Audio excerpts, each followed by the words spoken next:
Hello and welcome back to study with Saurabh YouTube channel. आज की इस वीडियो में हम झारखंड सीजीएल पेपर 2 को देखेंगे, जिसमें जो भाषा की उत्पत्ति से संबंधित मैंने जो थ्योरीज करवाई हैं वो चैप्टर ख़त्म हो गया। वो चैप्टर हमारा पहला चैप्टर था। यदि आपने उसको नहीं देखा है तो मैं लिंक डिस्क्रिप्शन में दे दूंगा, आप उसको देख लोगे। तो उसका एमसीक्यू को हम देखेंगे। इसमें भाषा की उत्पत्ति से संबंधित जो भी इंपॉर्टेंट एमसीक्यूज बन सकते हैं उनको हम इस वीडियो में देखेंगे। यदि इससे पहले आपने भाषा की उत्पत्ति का वीडियो नहीं देखा है तो आप उसे देख लोगे। यहाँ पे जो प्लेलिस्ट दिया हुआ है जेएसएससी सीजीएल हिंदी पेपर 2, ये प्लेलिस्ट में आपको जो जितने भी 3 चैप्टर अभी तक मैंने ख़त्म किए हैं वो सारे आपको यहाँ पे मिल जाएंगे। तो चलिए बिना देर किए वीडियो की शुरुआत करते हैं।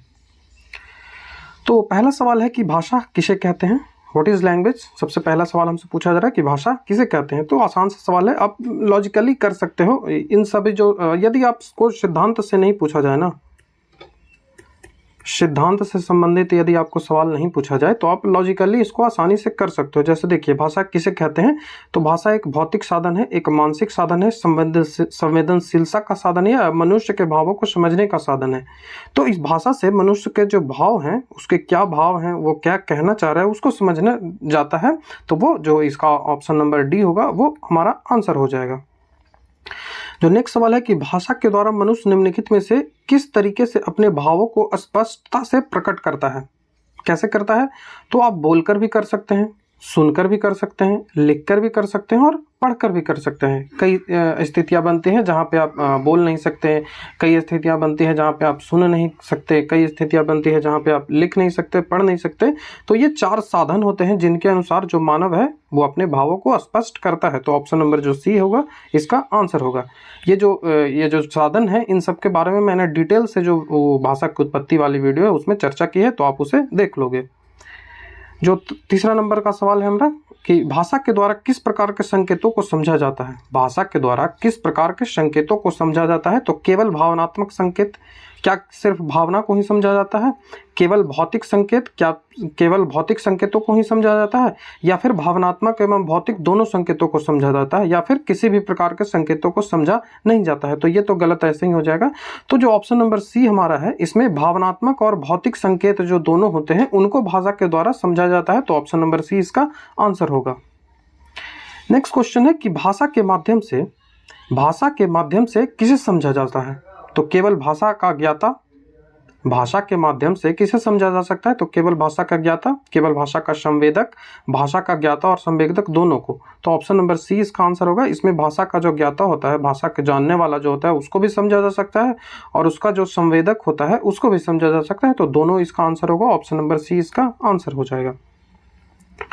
नेक्स्ट क्वेश्चन है कि मौखिक भाषा और लिखित भाषा के बीच मुख्य अंतर क्या है। मैं आपको बता दूं, वो वीडियो आपने नहीं देखा होगा यदि तो मैं आपको बता दूं, भाषा 3 टाइप की होती है। एक मौखिक, उसके बाद लिखित, ठीक है, मौखिक, लिखित और सांकेतिक, 3 प्रकार की भाषा होती है। तो आपसे पूछा रहा है कि मौखिक भाषा और लिखित भाषा के बीच जो मुख्य अंतर है वो क्या है। ठीक है, तो ऑप्शन नंबर आपका जो ऑप्शंस आपके हैं, उपयोग के तरीके में, संवाद करने के तरीके में, अक्षरों के प्रयोग में या व्याकरण के नियम में। तो मौखिक जो भाषा होती है उसमें व्याकरण तो आप यूज करते नहीं हो, तो इसका जो आंसर होगा संवाद करने का जो तरीका होता है वो ऑप्शन नंबर बी। क्योंकि लिखित में जो आप जो बोलते हैं उस उच्चारण जो है वो शुद्ध होता है, लेकिन जो मौखिक भाषा है वो कोलिक्वियल होता है। इसमें आप सामान्यतः बोलचाल की भाषा में आप कैसे भी बोल सकते हो। ठीक है। नेक्स्ट क्वेश्चन है कि जो लिखित भाषा है, लिखित भाषा का उपयोग किस लिए किया जाता है। लिखित भाषा का जो उपयोग है वो किस लिए किया जाता है, क्यों जरूरत पड़ी कि हम भाषा को जो लिख के हम चीज़ों को रखने लगे। किताबें जो हैं वो प्राचीन काल की आप समझते हैं कितनी सारी किताबें हमारे पास है, तो इसकी ज़रूरत क्यों पड़ी। तो आप इसको आसानी से कर सकते हो। संवाद को सुगम बनाने के लिए नहीं, ये तो नहीं हो सकता। संदेश को संरक्षित करने के लिए ये हो सकता है। नाटकों में उपयोग करने के लिए, ऐसा थोड़ी है कि सिर्फ नाटक में ही उपयोग करेंगे। दिवाली के त्यौहार के लिए तो नहीं। तो ऑप्शन नंबर बी इसका आंसर होगा। संदेश को संरक्षित करने के लिए भाषा का जो लिखित भाषा का उपयोग कैसे क्यों किया जाने लगा, क्योंकि इससे जो हम बुक्स लिख सकें और उनको जो हमारा जो ज्ञान है उसको एक किताब में उसको रख सकें, और जो कि आगे के जो आने वाले भविष्य है उनके लिए वो कारगर साबित हो, उसके लिए वो कामगर साबित हो। ठीक है। जैसे आप वेदा को देख सकते हैं, पुराण, महापुराण, इन सब ग्रंथों को आप प्राचीन काल के देख सकते हो। जो हमारा नेक्स्ट सवाल है वो 7वां है कि भाषा क्या है। भाषा क्या है? तो भौतिक वस्तु जैसे कपड़े, सामान, गाड़ियां आदि, तो ये तो नहीं होगा।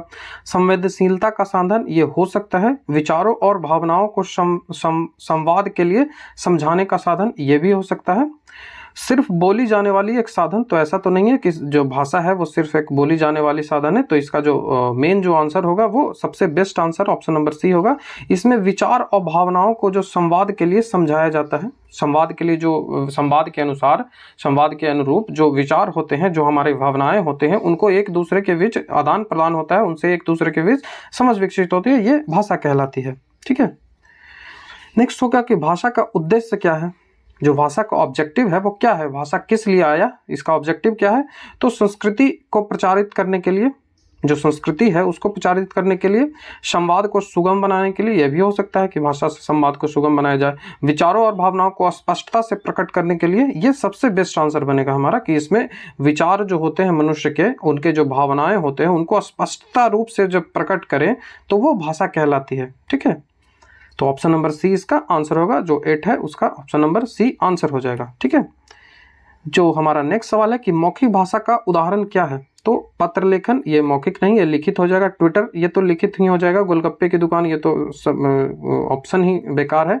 तो इसमें जो टेलीफोन पे आप बातचीत करते हो, जो ऑप्शन नंबर सी यहाँ पे दिख रहा है, टेलीफोन बातचीत, टेलीफोन पे जो बातचीत करते हो वो है जो मौखिक भाषा का एक उदाहरण है। आसान सा सवाल है।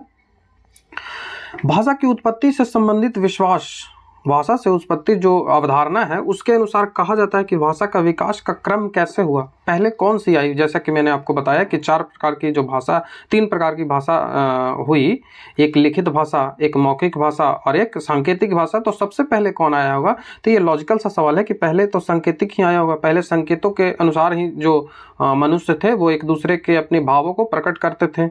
जैसा कि सांकेतिक सिद्धांत, जो भाषा की उत्पत्ति से संदर्भ में सांकेतिक सिद्धांत है, उसमें यही कहा गया है कि मनुष्य जो है वो संकेतों के अनुसार ही, संकेतों के अनुरूप ही अपनी जो भावनाएं हैं उन्हें प्रकट करता था। आगे चलकर इन्हीं से जो भाषा है उनका विकास हुआ था। ठीक है, उसके बाद मौखिक सिद्धांत भाषा आया होगा। सांकेतिक के बाद जब संकेतों से काम नहीं चलने लगा तो मनुष्य जो है वो बोलना स्टार्ट किया होगा।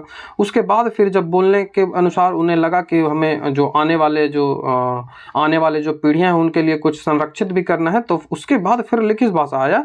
तो ऑप्शन नंबर सी इसका आंसर हो जाएगा, सांकेतिक भाषा, मौखिक भाषा और लिखित भाषा। ठीक है, नेक्स्ट सवाल हमसे पूछा रहा है कि सांकेतिक भाषा क्या है।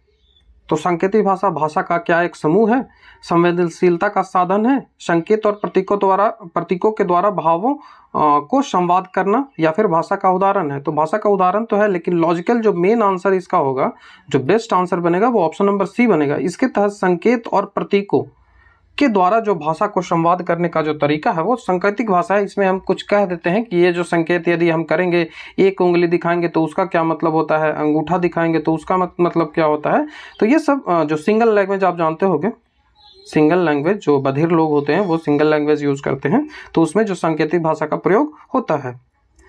जो हमारा नेक्स्ट सवाल है कि मानव भाषा की उत्पत्ति में से संबंधित कौन सा जो डेट है वो जुड़ा हुआ है। तो मानव भाषा की जो उत्पत्ति हुई थी वो 50,000 साल पहले लगभग हुई थी। तो ऑप्शन नंबर सी इसका आंसर होगा, 50,000 साल पहले। ठीक है,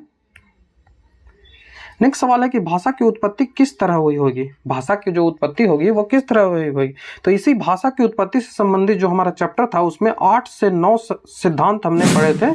उसके अनुसार जो निष्कर्ष निकल सकता है वो यही निकल सकता है कि समय के साथ विकसित होकर जो भाषा है उसकी उत्पत्ति हुई थी। कोई एक सिद्धांत है वो यह नहीं कह सकता, जैसे पोह सिद्धांत हो गया, या फिर ये जैसे श्रम सिद्धांत बोलते हैं, गेस्टल सिद्धांत, सांकेतिक सिद्धांत, समन्वित सिद्धांत, इन सब में कोई एक सिद्धांत से यह नहीं कहा जा सकता कि भाषा की उत्पत्ति इसी सिद्धांत से हुई। तो समय के साथ साथ जब जैसे जैसे जो शब्द हैं, व्याकरण है, उनका विकसित होता चला गया तो उससे भाषा की उत्पत्ति हुई। तो ऑप्शन नंबर बी इसका आंसर बनेगा कि समय के साथ विकसित होकर भाषा की उत्पत्ति हुई थी। जो हमारा नेक्स्ट सवाल है कि मानव भाषा की उत्पत्ति के पीछे का मुख्य कारण क्या था, क्या जरूरत थी कि मानव की भाषा की उत्पत्ति हुई, वो आपसे सवाल पूछा जा रहा है। तो भाषा बनाने की इच्छा, संगठित समाज की अवधारणा, या खाने पीने की आवश्यकता, ये तो गलत है। विज्ञान और तकनीकी की उपलब्धता, ये भी हो सकता है, लेकिन उस समय विज्ञान कहाँ रहा होगा उतना। फिर भाषा बनाने की इच्छा, ये भी हो सकता है, लेकिन जो बेस्ट आंसर हमारा है वो ऑप्शन नंबर बी बनेगा, क्योंकि एक संगठित समाज के लिए आवश्यक होता है, जब आप एक दूसरे के साथ मिलकर रहते हो तो ये आवश्यक होता है कि अपनी भावनाओं को प्रकट करने के लिए आपको एक भाषा होनी चाहिए। आप जिससे आप अपनी जो भावनाएं हैं एक दूसरे से अपनी भावनाओं को प्रकट कर सकें, जिससे आप आसानी से एक दूसरे के साथ समाज में संगठित होकर रह सकें। तो ऑप्शन नंबर बी जो है इसका आंसर होगा कि मानव की भाषा की उत्पत्ति के पीछे का कारण है कि जो संगठित समाज की आवश्यकता बनी होगी। ठीक है। 15वां नंबर का हमारा सवाल है कि भाषा की उत्पत्ति में कौन सी प्रक्रिया महत्वपूर्ण रही होगी। सबसे जो भाषा की उत्पत्ति हुई होगी उसमें कौन सी प्रक्रिया महत्वपूर्ण लगी होगी। क्या लिपि का आविष्कार, या फिर ध्वनियों का प्रयोग, या फिर ब्रह्मा की कृपा मतलब भगवान की कृपा, या फिर शब्दों का गठन। तो सबसे जो महत्वपूर्ण रही होगी वो शब्दों का गठन हो गया। पहले देखिए, पहले तो अक्षर आए होंगे ABCD या फिर आ ई ई, कोई भी अपने भाषा के अनुसार जो पहले अक्षर आए होंगे। अब इन अक्षरों से शब्द बना होगा। जैसे अक्षर आ है तो उससे आ और माँ मिलकर आम बना, तो ये शब्द बना, और इन्हीं शब्द से फिर वाक्य बना होगा, और इन्हीं वाक्य से फिर पैराग्राफ्स बन के जो सेंटेंस है वो निर्माण हुआ होगा। और ये जो आ है, आ जो है, आ को ऐसे ही क्यों लिखेंगे, ए को ऐसे ही क्यों लेंगे, इसी को लिपि बोलते हैं, स्क्रिप्ट इसी को बोलते हैं कि एक जो स्क्रिप्ट है वो तैयार किया गया था कि ये जो होता है इसको आ बोलेंगे तो ये स्क्रिप्ट बोलते हैं। इसके बारे में विशेष रूप से मैंने जानकारी जो भाषा की उत्पत्ति का वीडियो है उसको उसमें दे दिया है, तो उसको आप देख लोगे। ठीक है। नेक्स्ट सवाल है कि भाषा की उत्पत्ति से संबंधित कौन सा अध्ययन होगा। भाषा की उत्पत्ति तो भाषा शास्त्र, आसान सा सवाल है। 17वां हमारा सवाल है कि धातु या अनुरणन सिद्धांत, जिसको रूट थ्योरी भी बोलते हैं, इस सिद्धांत के अनुसार जो है भाषा की उत्पत्ति कैसे हुई है। हम जानते हैं कि 8 से 9 सिद्धांत हमने पढ़े थे, तो उन्हीं में एक पूछा जा रहा है आपसे कि रूट थ्योरी के अनुसार जो भाषा है उसकी उत्पत्ति कैसे हुई होगी। ठीक है। तो आपका ऑप्शन इस प्रकार है कि दैवीय उत्पत्ति के कारण, तो ये तो नहीं होगा क्योंकि दैवीय उत्पत्ति अलग एक सिद्धांत है जिसमें कहा गया था कि भगवान ने भाषा का निर्माण किया है। ठीक है। तो ये दैवीय उत्पत्ति वो सिद्धांत है। उसके बाद धातुओं के संरचना से, जो धातु थे उनसे जब टक्कर होता था तो उनसे एक साउंड निकलती थी, तो उनकी संरचना से, या फिर संकेतों के द्वारा, या फिर भाषा के संपर्क द्वारा। तो ऑप्शन आपके इस प्रकार आपके ऑप्शन है, तो इसमें हमारा आंसर कौन बन जाएगा, तो ये ऑप्शन बी बन जाएगा कि धातुओं के जो संरचना है उसके अनुसार जो है वो भाषा का जो अनुरणन सिद्धांत है वो उत्पन्न हुआ था। इसमें धातुओं से जब टक्कर होती थी तो एक साउंड निकलता था, उन्हीं साउंड के अनुसार से हमारा जो आगे जो शब्द है उनका निर्माण किया गया, और उन्हीं शब्दों से फिर आगे चलकर कई सारे शब्दों का निर्माण हुआ और भाषा की उत्पत्ति हुई, ऐसा रूट थ्योरी में कहा जाता है। इसके बारे में हम विशेष रूप से जानकारी हमारा जो वीडियो है उसमें आप ले लोगे। ठीक है। नेक्स्ट सवाल है कि सिंबॉलिक थ्योरी मतलब संकेत जो सिद्धांत है इसके अनुसार भाषा का विकास कैसे हुआ। संकेत जो सिद्धांत है उसके अनुसार भाषा का विकास कैसे हुआ।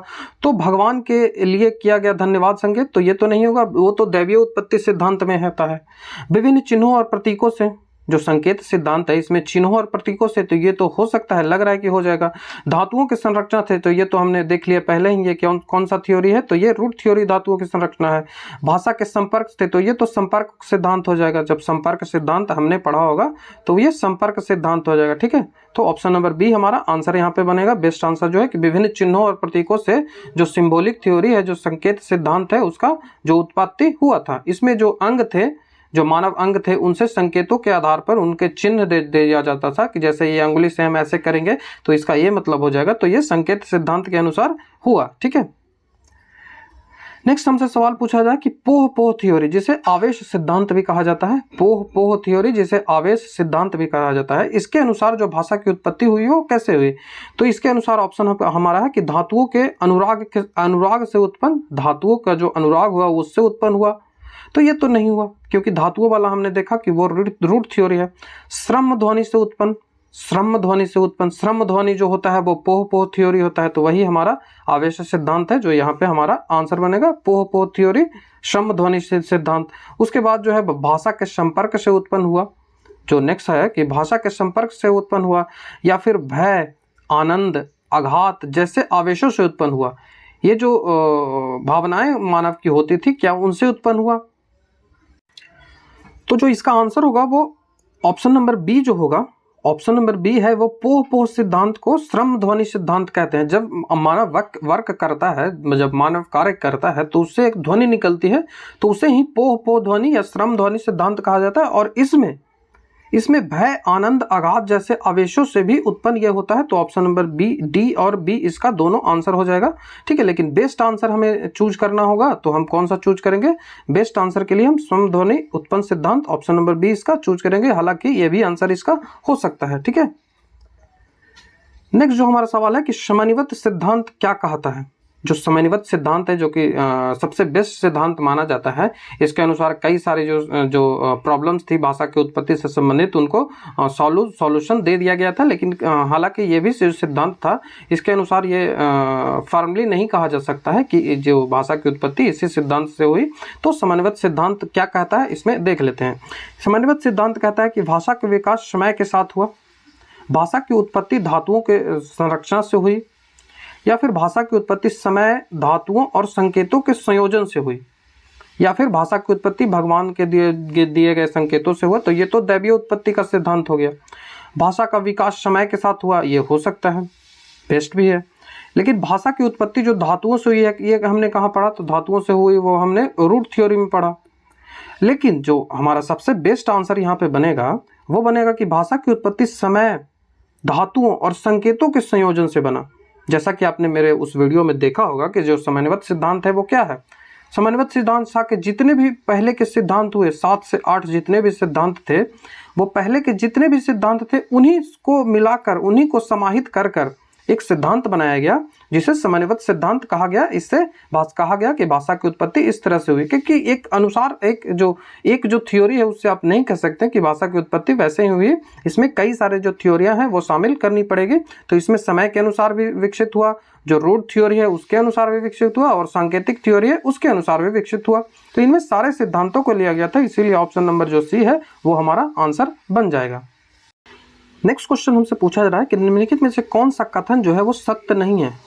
जो गलत आपसे पूछा जा रहा है कि इनमें गलत कौन है? तो भाषा संचार का एकमात्र साधन है, भाषा प्रतीकात्मक होती है, भाषा संरचनात्मक होती है, और भाषा संचार का एकमात्र साधन है। तो भाषा संचार का एक साधन है, ये तो आप जानते हैं। ये प्रतीकात्मक भी होते हैं, इसमें प्रतीकों का भी प्रयोग किया जाता है। भाषा संरचनात्मक होती है, इसमें व्याकरण का आप देख सकते हो किस तरह से संरचना इसमें होती है, एक जो व्यवस्थित तरीका होता है। लेकिन यह कहना गलत होगा कि भाषा एकमात्र साधन है संचार के लिए, ट्रांसमिशन के लिए। एक जो भाषा है एक दूसरे के भावों को प्रकट करने के लिए, वो एकमात्र साधन है, ये कहना गलत है। तो ऑप्शन नंबर डी इसका आंसर बन जाएगा। ठीक है, जो नेक्स्ट सवाल हमसे पूछा जा रहा है कि निम्नलिखित में से कौन जो भाषा की विशेषता नहीं है? भाषा की विशेषता आपसे पूछा जा रहा है, निम्नलिखित में से कौन नहीं है? तो भाषा व्यवस्थित होती है। तो हाँ, भाषा तो एक व्यवस्थित होनी ही चाहिए कि ये जो अर्थ है इसका यह अर्थ होना चाहिए, ये संकेत है इसका यह संकेत होना चाहिए।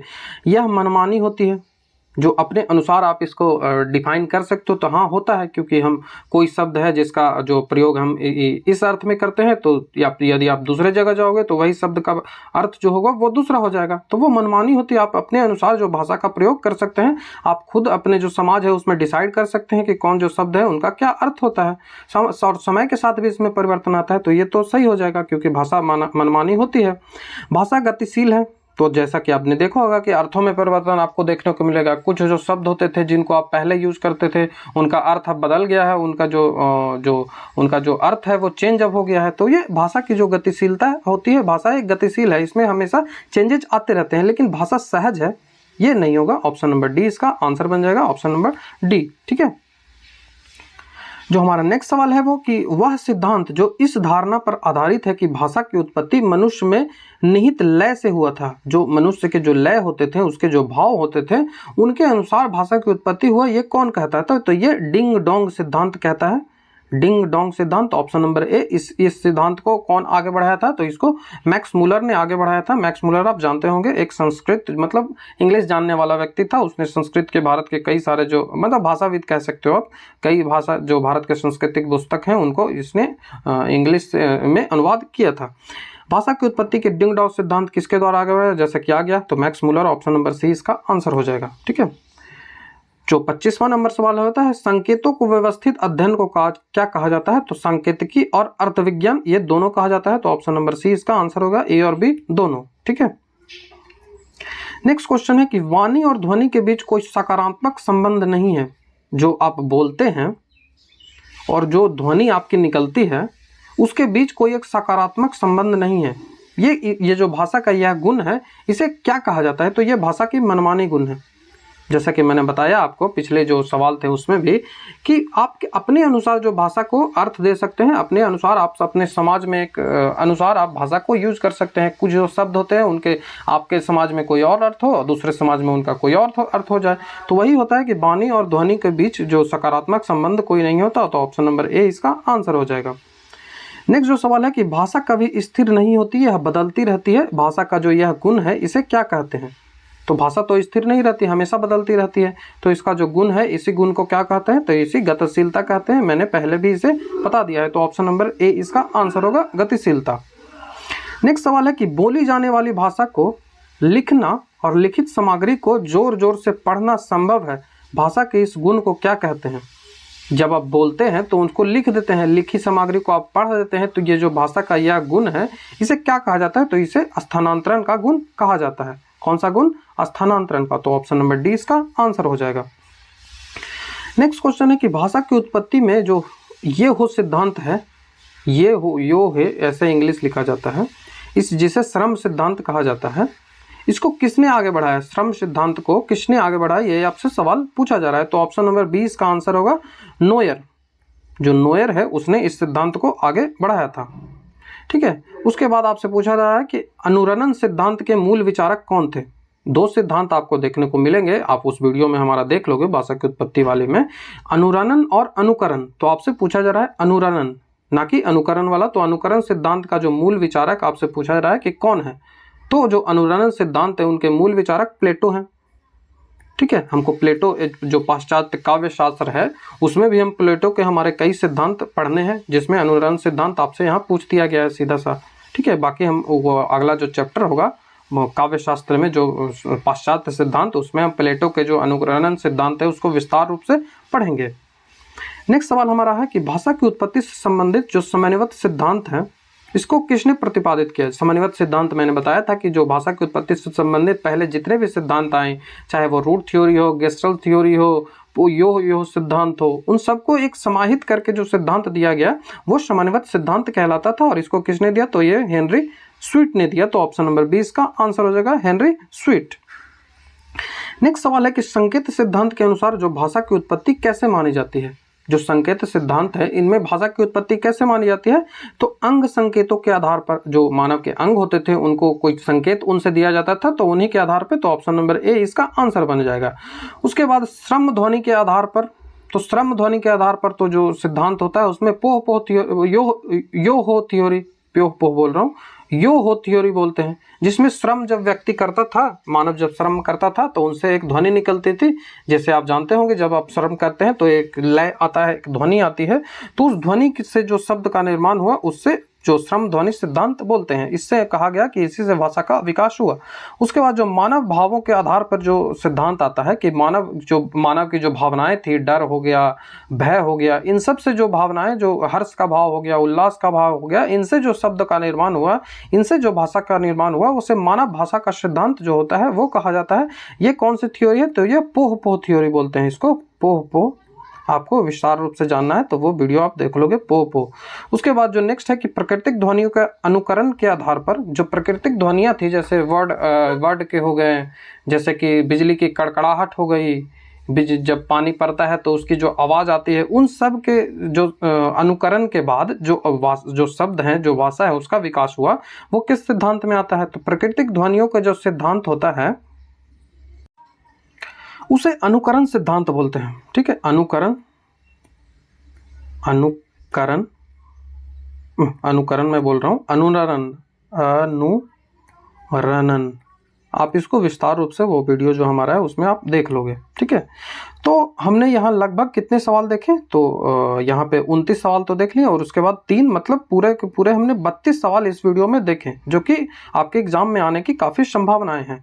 तो हमने इस वीडियो में पूरे को पूरे 32 सवाल काफ़ी विस्तार रूप से चर्चा की। यदि आपको वीडियो अच्छा लगता है तो हमारे चैनल को सब्सक्राइब कर लें, वीडियो को लाइक शेयर कमेंट जरूर कर दें, क्योंकि ये महत्वपूर्ण होता है कि हमारा जो चैनल है वो ग्रो हो।